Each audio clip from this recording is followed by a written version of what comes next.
Warning, this podcast contains strong, offensive and misogynistic language that some listeners may find offensive. The name's Vert. Percival, Reginald Vert, and I run the P.I Detective Agency. The year is 2055 and the police have been defunded, so if you need a police investigation, the cops will charge you 1,000 big ones a day.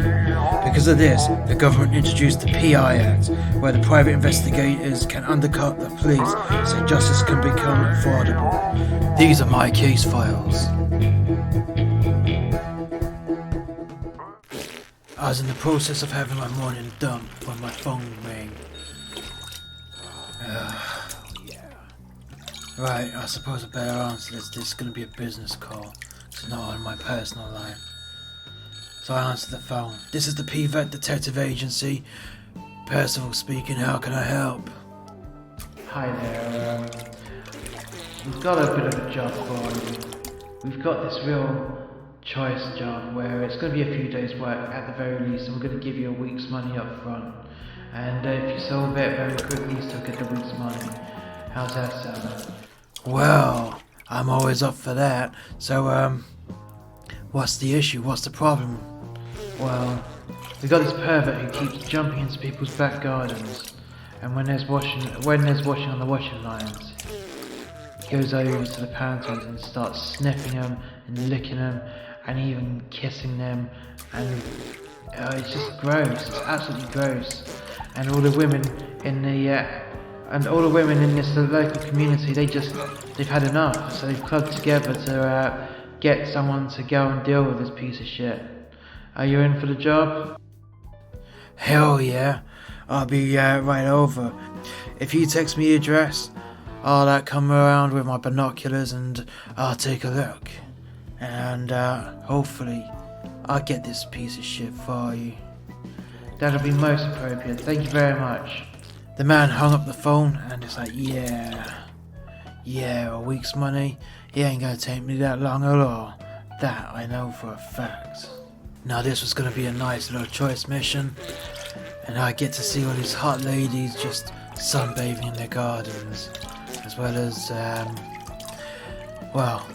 hopefully they're all in their hot tubs, because this is gonna be one gated community full of wealthy, hot ladies. And their husbands will all be at work. Now, I know I sound like a bit of a perv right now, but hey, I'm getting paid to deal with this dangerous man who goes around sniffing panties and licking them, nibbling on them, and probably even wanking with them. So hey, I don't do that, I just have a bit of a leer. And there's nothing wrong with a bit of a look, as long as you don't touch, okay? It wasn't long before I was ready. I grabbed my binoculars and some rope, and a few other bits of paraphernalia here and there, and I slammed the door behind me, and it didn't take me that long to get there at all. Oh, I was rubbing my hands in anticipation. I landed my hover car on the green in the middle of the road, and I was greeted by all these women, and damn, most of them were hot. You had a few chunkers there, but hey, I wasn't looking at them. I was looking at these real fine ladies in their real figure-hugging leggings, and even the shortest of shorts. And one lady, oh my god, she was in a bikini, and she was all wet as though she come out of her hot tub. Oh, this was gonna be great. Oh, I was gonna enjoy this 100%. Oh, what a day, what a mission. So, ladies, who was the last person to see this vile pervert?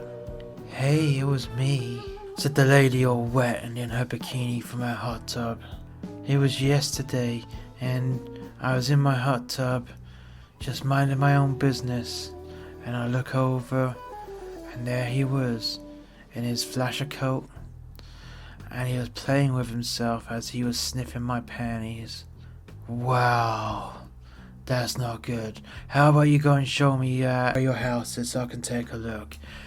And ladies, who else, if you stick your hands up, who else has had their knickers sniffed? And a third of them did. Okay then, I'm gonna need you to all come with me, and one by one I wanna see where you live. Not that it would do much for me knowing where they lived, because I doubt the Panty Sniffer would be there as it is. He won't come back, he'll go to the next place. But anyways, I wanted to see where these ladies lived, and I was curious. And sure enough, they all live within the same vicinity, the same block. And wow, there's a few places that he hadn't been yet, and I was just sure, I was really sure that he would be coming back to one of those houses in the block that he hadn't been to yet.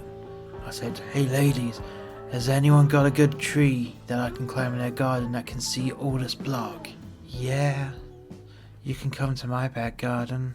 Now, how about we just go straight through the back door, because my husband, he doesn't like it when people go through, especially men. And he's got that one of those video doorbells. So let's just go around to the back, yeah? I like people going through the back door. I was thinking to myself, she was flirting with me. But hey, she's married, I don't really want to go there. I don't want to fight with the old man. But anyways, I went with her regardless. And she took me to the back gate and to the back door. Oh, I wish it was her back door, because she had one right perky, peach-shaped ass. Oh, I'd love to give that asshole a good tongue licking. But anyways, I digress. That hot lady showed me to that tree, and oh my god, it was a big tree. A big, thick tree trunk. That was good. A few good, lowish branches that I could easily climb up to, and just keep climbing. And that's exactly what I did. I started scanning the area with my binoculars, and looking everywhere for anything out of the ordinary. And sometimes I did actually catch a glimpse into people's houses. And there's one lady just across the road from where I was looking. She was in the shower, completely naked. She forgot to draw the blinds. Oh, look at that. I was watching her sud her tits. And I was thinking, I'd like to be touching those tits and sudding those for her. And I don't give a shit if there's soap on those nipples. I just go over and lick them. And yeah. All of a sudden I heard a big thud. I stopped looking at this hot lady playing with her tits as she was washing herself, and I span around into the direction of where that sound was coming from. And oh my god, there he was, in his black flasher coat, wearing a baseball cap, and not even a mask, although I couldn't see his face, because he had his back to me. And sure as shit, he was there, at the washing line, starting to sniff the knickers.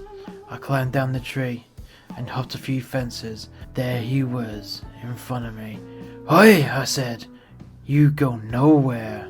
The Panty Sniffer decided to try and run, and I pulled out my pistol, and it was already set to stun, so I shot him in the back 3 times. Ha! Yeah, that motherfucker went down like a sack of shit. All passed out and everything. And I grabbed him, and I handcuffed him, and dragged him up to the back door of this house that I was in.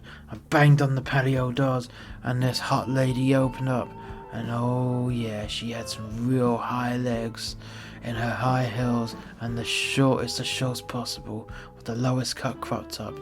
Hey, I found the Panty Sniffer, and here he is. How about you let me through to the front, and we'll call a town meeting to see who this piece of shit is. Oh, don't worry about that, sugar. I already know who he is. He is the community superintendent. We pay him to look after the community. And, he's the one who's doing this? Yeah, I caught him red-handed. Okay. Let's, call a meeting together. So she got on her phone, and I went down towards the green where my car was parked, with my prisoner behind me. By the time I got back to my car in the green in the middle of the road, there was already a mob of baying women out there waiting for this piece of shit. And for his own protection, I grabbed hold of his handcuffs and started to drag him along. Hey, you bastard. Don't say anything to these girls, because they're gonna fucking have you. The superintendent said nothing. He said absolutely nothing. He just had that red look of shame on him. and as I got to my car, I was greeted by one of the ladies who handed me an envelope full of money. Hey baby, that's how I like to do business. Cash up front, and always cash. Don't worry about that, sugar, she said. How about you just give us the key to those handcuffs and we're gonna have him all to ourselves. It's a done deal, lady. It's a done deal. Out of my pocket came the keys to the handcuffs, and with my other hand, I accepted the money. Nothing better than a bit of good hard cash. Thank you very much, ladies. There you go. Have a lot of fun. I jumped into my hover car, and I went home. Ready to go to my favorite bar and celebrate this big win. A couple of hours work, and I get a whole week's wages. Thank you for listening to Gumshoe. Percival Vert will be back with another case file next week. If you enjoyed today's content, why not check out our other fictional podcasts, a tribute to men that hate their jobs. This podcast is about a man that is trapped in a job he hates because of the COVID-19 pandemic. We also have 30 Years Since, which is a sci-fi podcast set in a post-alien invasion Earth. Both links are in the description below. Musterxmedia also has a YouTube channel called The X Review, where Paul reviews and reacts to a different music video each and every day. The link is also in the description below. Don't forget to follow Musterxmedia on Facebook, Gab, Twitter and Parler. Once again, the links are in the description below. Thank you, and we shall catch you soon.